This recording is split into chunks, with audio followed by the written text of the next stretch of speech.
O céu não vende bênçãos, mas tem gente que lucra como se vendesse. Quantas vezes você já ouviu isso? Prove a Deus com seu dízimo e Ele vai abrir as janelas dos céus. Parece bonito, soa espiritual, mas e se eu te dissesse que isso, na maioria das vezes, não passa de uma das maiores fraudes emocionais e financeiras da história moderna? Você sabe quanto as igrejas neopentecostais brasileiras faturam só com dízimos e ofertas? Mais de 20 bilhões de reais por ano. Isso mesmo, bilhões. E agora eu te pergunto, se o dízimo resolve problemas, por que quem mais entrega são justamente os mais pobres? E por que continuam pobres? Para entender essa farsa, a gente precisa olhar para onde ninguém gosta de olhar.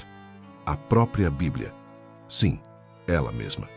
O livro que muitos usam para justificar esse sistema, mas também o mesmo livro que, se lido com atenção e contexto, desmonta toda essa manipulação.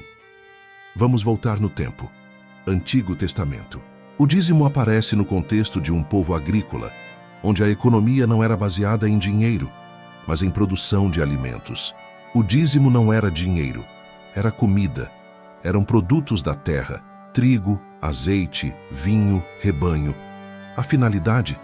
Manter os levitas, que eram responsáveis pelos serviços do templo, além de ajudar os órfãos, viúvas e estrangeiros.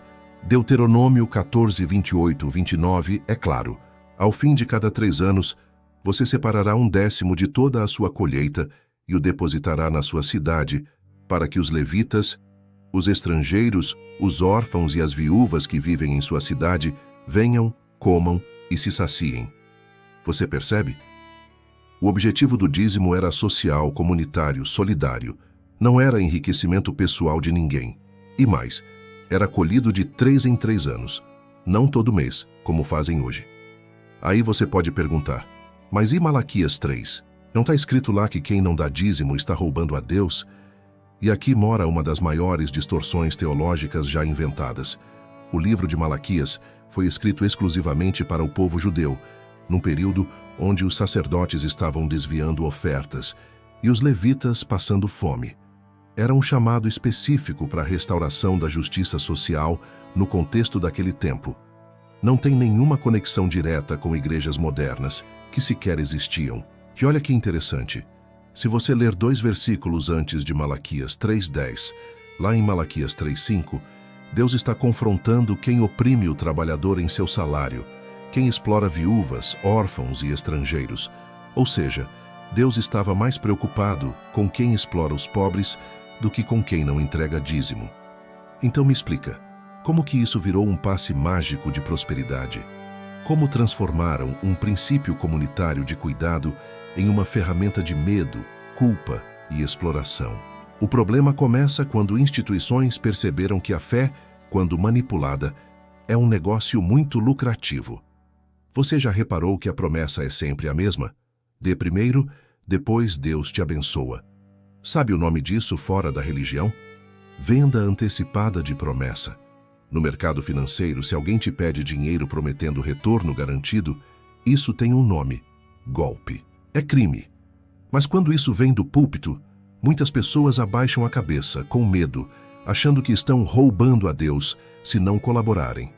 E enquanto você, trabalhador, mãe solo, aposentado, empresário endividado, entrega os 10% do pouco que ganha, sabe o que acontece do outro lado? Pastor viajando de jatinho, bispos morando em mansões de milhões, templos gigantescos erguidos não como centros de apoio comunitário, mas como monumentos ao próprio ego e vaidade de quem lidera. Mas calma, que fica pior, porque muitos líderes ainda têm a cara de pau de te culpar. Dizem que se você está pobre, endividado, passando dificuldade, é porque não tem fé suficiente ou não semeou no altar. Só que a realidade é muito mais cruel. O problema não é sua fé. É matemática simples. Se você ganha um salário mínimo, entrega 10%, mais oferta, mais voto, mais campanha do envelope, sobra o quê? E com o que sobra, ainda vem aluguel, água, luz, gás, mercado e juros. Os malditos juros que comem o salário de milhões de brasileiros. Sabe quem lucra com isso? Bancos, financeiras e igrejas. Isso mesmo. Igrejas que operam quase como empresas, com CNPJs, holdings, rádios, televisões, redes de mídia, construtoras e, pasme, até financeiras próprias escondidas atrás de paraísos fiscais. O que era para ser casa de acolhimento virou centro de arrecadação. E o pior, te convencem de que é para Deus. Agora me responde uma coisa bem simples e direta. Você acha mesmo que Deus precisa do seu dinheiro? De verdade? O Deus que criou o universo, as galáxias, os mares, o vento e a vida, esse Deus infinitamente poderoso, está preocupado se você fez ou não um Pix de 10% no fim do mês? Vamos falar de Bíblia de verdade, então. Sabe o que Jesus disse sobre dinheiro? Em nenhum momento ele pediu dízimo. Nenhum. Zero. Ele falou sim, sobre generosidade, sobre ajudar o próximo, sobre não acumular tesouros na terra. Mateus 6,24 é claro. Ninguém pode servir a dois senhores, pois odiará a um e amará o outro. Vocês não podem servir a Deus e ao dinheiro. E aqui está a chave de tudo. A verdadeira espiritualidade não tem nada a ver com grana, status, conta bancária, templo de mármore ou cadeira almofadada. Tem a ver com simplicidade, com amor, com empatia, com justiça.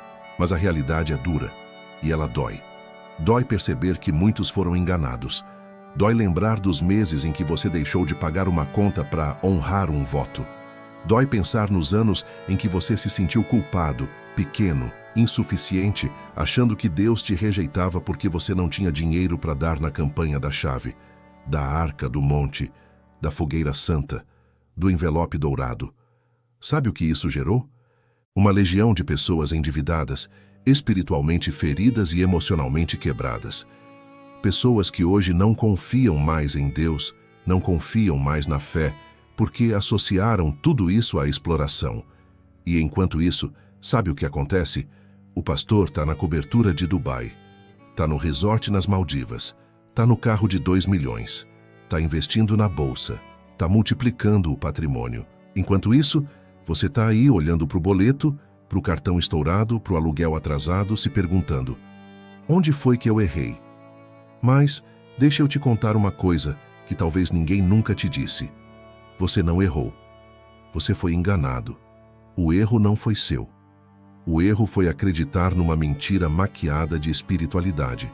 Foi confiar em quem torceu versículos, distorceu textos e usou o nome de Deus para enriquecer. Só que agora você sabe. E quando a gente sabe, não tem mais como saber. Você já viu a Matrix quebrar. E agora é a sua vez de virar a chave. O caminho não é abandonar sua espiritualidade. Muito pelo contrário, é se reconectar com ela, mas de forma limpa, honesta, livre. É entender que Deus não precisa do seu dinheiro, mas que você sim precisa aprender a cuidar dele. Porque se você não cuidar, alguém vai fazer isso por você. E não vai ser para o seu bem. O primeiro passo é entender que fé e dinheiro são coisas diferentes. Uma te leva para a liberdade. O outro depende de quem controla. E se você está aqui até agora, sabe o que isso significa? Que você é do tipo que não tem medo da verdade. E se você não tem medo da verdade, já mete o dedo no like, se inscreve no canal e comenta aqui embaixo: eu não sou mais enganado. Se tem uma coisa que ninguém te contou, é que o sistema foi desenhado para você nunca perceber. É sutil, é inteligente, é psicológico.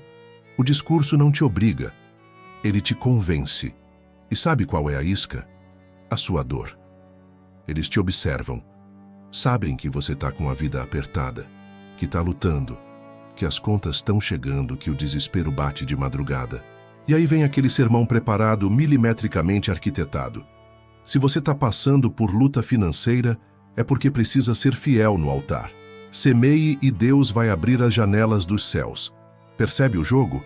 O problema da sua vida vira argumento de venda. É como se te dissessem: você está mal porque não deu. E se continuar sem dar, vai continuar mal. Isso não é fé. Isso é chantagem emocional disfarçada de promessa espiritual. E enquanto você entrega, acreditando que está plantando na obra, a engrenagem gira. É uma fábrica de gerar riqueza para quem está no topo da pirâmide espiritual. Eles te convencem de que você é parceiro de Deus. Só que no contrato, Deus não assina nada. Só você. Mas vamos falar de coisa séria, de Bíblia. Sabe aquele versículo que eles adoram usar? Lucas 6,38. Dai e ser-vos-á dado. Eles param aí. Não te explicam que Jesus estava falando de generosidade, de compaixão, de ajudar pessoas. Não estava falando de dinheiro para templo, para envelope, para campanha. Quer prova? Lê o contexto inteiro. Jesus estava ensinando sobre misericórdia, perdão, amor ao próximo. Não tem absolutamente nada a ver com enriquecer, pastor. E se você olhar para o ministério de Jesus, uma coisa fica muito clara. Ele nunca mesmo pediu dinheiro para ninguém. Aliás, os únicos momentos em que Jesus se irrita de verdade, sabe com quem são? Com os vendedores do templo. João 2,14 e 16 descreve: no templo, encontrou os que vendiam bois, ovelhas e pombas, e também os cambistas assentados.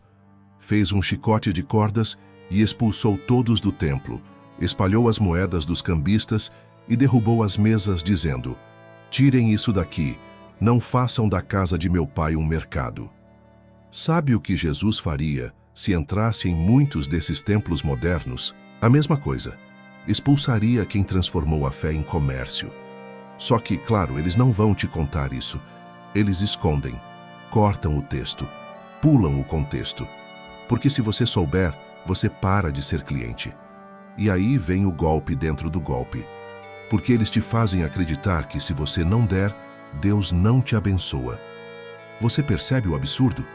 Isso transforma Deus em uma espécie de agiota celestial, como se o Criador te colocasse na lista negra do céu porque você não pagou a taxa mensal da fé. Só que tem mais. Eles dizem que é princípio espiritual, que funciona como uma lei. Aí te comparam com a semeadura do campo. Dizem, se você planta, colhe. Parece bonito, né? Só que não te explicam que no campo, além de plantar, tem regar, adubar, esperar, proteger da praga, trabalhar todo dia. Eles esquecem convenientemente de te contar que não existe milagre financeiro sem educação financeira, que não tem como Deus multiplicar aquilo que você não sabe nem administrar. Quer ver como o discurso quebra? Olha para os próprios pastores milionários. Eles não enriqueceram só com fé. Eles enriqueceram com negócios, com CNPJs, com patrimônio, com investimentos, com construção civil, com canais de TV, com marketing, com venda de livro, de curso, de conferência, de tudo. Eles fazem negócios o tempo todo, mas pregam para você que riqueza vem só da semente no altar. E quem planta no altar? Você. Quem colhe na conta bancária? Eles. Vamos falar de realidade? Sabe o que te empobrece de verdade? Não é a falta de dízimo. São os juros abusivos, a inflação, o custo de vida descontrolado, a falta de educação financeira nas escolas e nas famílias. Você sabia que no Brasil, os juros médios do cartão de crédito chegam a mais de 400% ao ano? Isso significa que, se você parcelou uma dívida de R$1.000 no cartão e não conseguiu pagar, ela vira 5.000 em pouco mais de um ano. E adivinha quem lucra? Bancos. E quem sofre? Você. Enquanto isso, as igrejas que te pedem para ser fiel muitas vezes investem esse dinheiro em aplicações financeiras que, ironicamente, rendem juros. Eles condenam você por dever, mas lucram com os próprios juros do sistema que te esmaga. Você entende agora o ciclo? Você trabalha, se mata de trabalhar, entrega 10%, mais oferta, mais campanha, vive com o que sobra, se endivida, paga juros e volta a entregar esperando que um milagre resolva. Só que milagre, meu amigo, minha amiga, não é atalho para a irresponsabilidade financeira. Milagre não substitui gestão, controle, educação, consciência. E aqui entra uma verdade que ninguém te conta. O Evangelho não é sobre dinheiro, é sobre liberdade. Liberdade de não ser escravo de sistema nenhum. Nem de banco, nem de dívida, nem de pastor explorador. Quer viver de verdade os princípios bíblicos? Então, olha para Provérbios 22:7. O rico domina sobre os pobres. Quem toma emprestado é escravo de quem empresta. A Bíblia não te manda entregar dinheiro para enriquecer líder religioso. Ela te alerta sobre os perigos de se tornar escravo das dívidas, dos juros, do sistema. Ela te ensina a ser livre, a viver com sabedoria, a cuidar do que Deus colocou na sua mão. E sabe o que Jesus ensinava sobre dinheiro? Simplicidade. Compartilhar. Ajudar quem precisa. Sabe quem ele elogiou? Não foi o cara doando milhões no templo. Foi a viúva que deu 2 moedas. Por quê? Porque ela deu de coração, não por obrigação, não esperando retorno financeiro, mas por amor. Isso te faz pensar, né? Porque no modelo atual, o pobre dá e continua pobre. O rico dá e continua rico. O que isso te diz sobre esse sistema? Que não é espiritual, é econômico. E se você quer romper com isso, o caminho não é abandonar Deus. Muito pelo contrário, é se reconectar com o Deus que te quer livre. Livre de dívida, livre de exploração, livre de manipulação. E sabe como começa? Com consciência, com conhecimento, com verdade. Se você já percebeu que esse ciclo não faz sentido, então te digo, agora é hora de virar a chave. De aprender a controlar sua vida financeira, de entender orçamento, controle de gastos, reserva de emergência, investimento, educação. E tudo isso sem nunca esquecer da espiritualidade verdadeira. Aquela que não está no luxo do púlpito, nem no valor do envelope, nem no tamanho do templo. Mas está na honestidade, no amor ao próximo, no cuidado com sua casa, sua família, sua vida. O que Deus quer de você não é 10% do seu salário. É 100% do seu coração, da sua integridade, da sua responsabilidade. E sim, Ele quer que você cuide bem do que Ele colocou nas suas mãos. Porque se você desperdiça, quem sofre não é Deus, é você. A espiritualidade não é contrato, é relacionamento, não é troca, é conexão. Você quer ajudar alguém? Ajude, doe, seja generoso. Mas jamais porque alguém te fez sentir medo, culpa ou vergonha. Doe porque seu coração mandou, porque você quis, não porque te venderam um suposto milagre financeiro. Sabe qual é o maior milagre financeiro que existe? Se chama consciência, educação, liberdade. E olha, se você está ouvindo isso e está pensando, caramba, ninguém nunca falou isso para mim. Então já deixa o like, comenta aqui embaixo, agora eu sou livre, e se inscreve nesse canal. Porque aqui a gente não tem medo da verdade.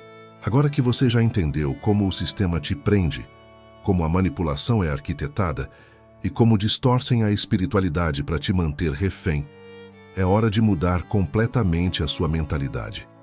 Porque eu te digo, olhando nos seus olhos, mesmo que seja através dessa tela, você não nasceu para ser escravo nem de dívidas, nem de promessas falsas, nem de sistemas religiosos corrompidos. A primeira coisa que você precisa entender é simples e poderosa.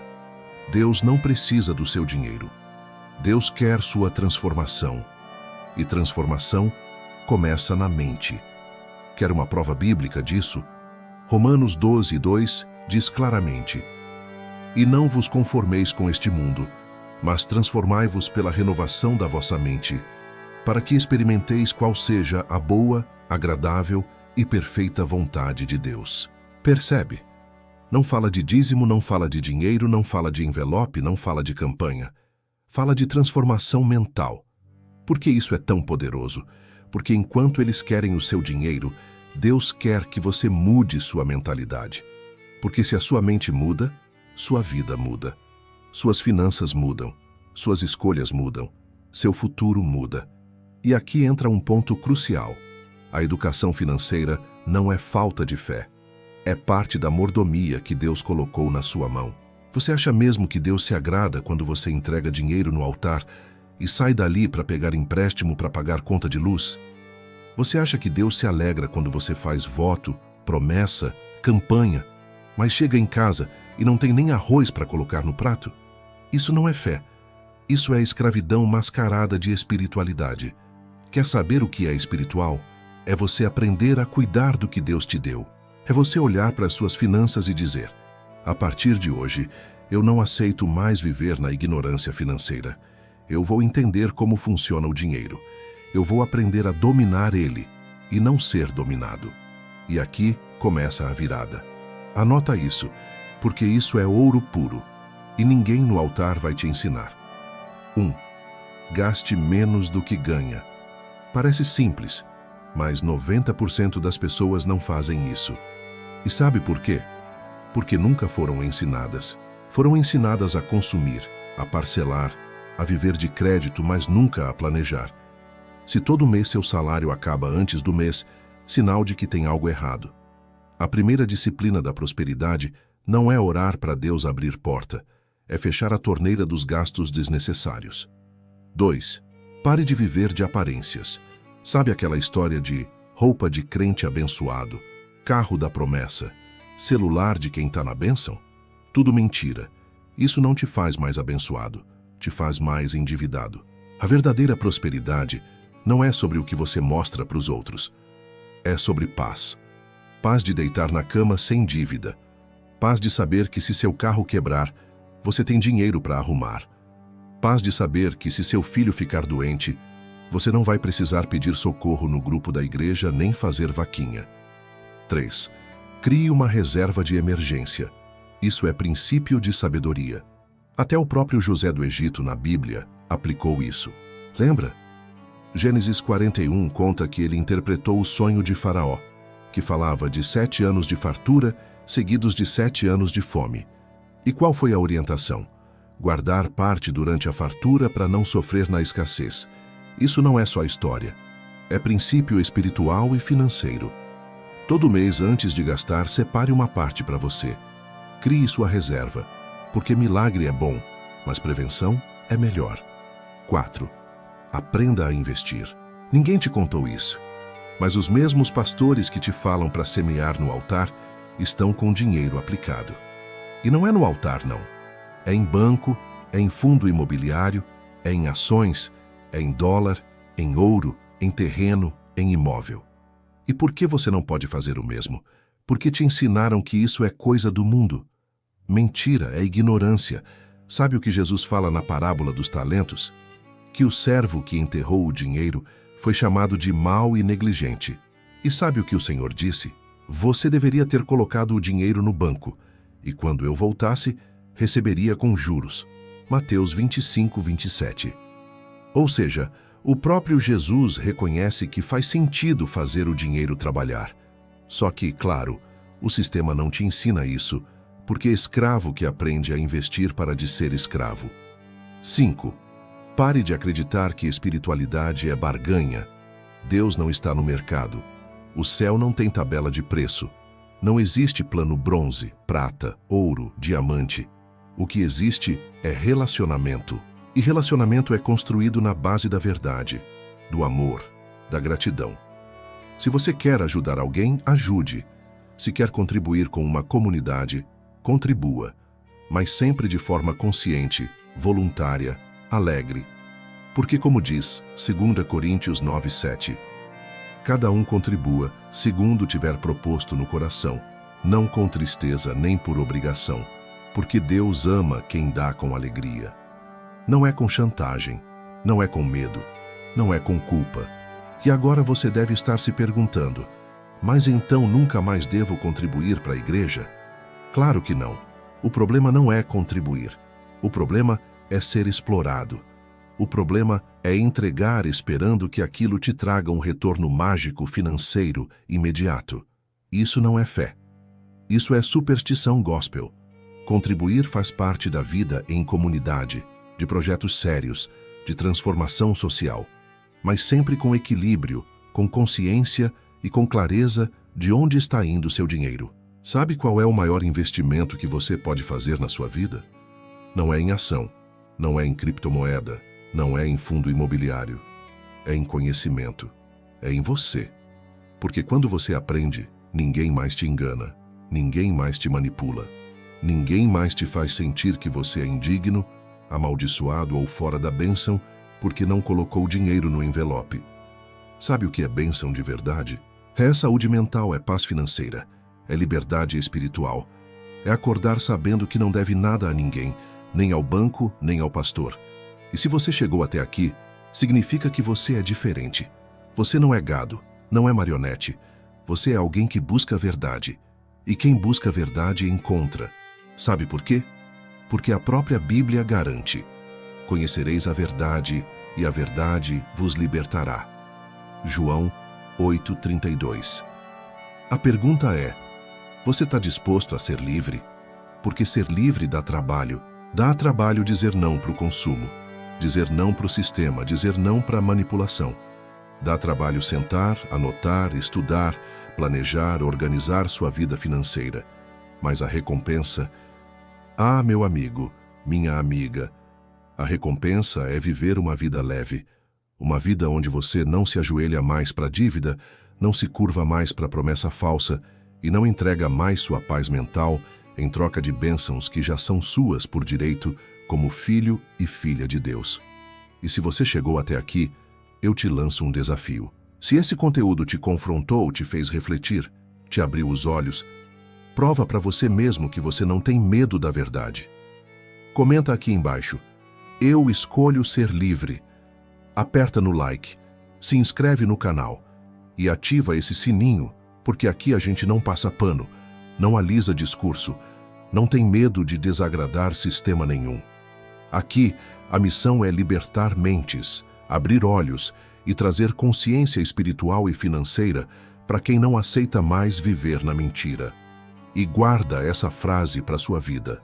Enquanto eles querem o seu dinheiro, Deus quer que você assuma o controle da sua vida. A partir de hoje, quem manda no seu dinheiro é você. Quem decide onde vai é você. Quem escolhe como viver é você. Porque você não é refém de sistema nenhum. Você é livre. E liberdade, meu irmão, minha irmã, isso já não tem preço. Se esse vídeo fez sentido para você, já sabe. Curte, comenta, compartilha com aquele amigo que está cansado de ser explorado. E não esquece, aqui é lugar de quem não tem medo da verdade. Nos vemos no próximo vídeo.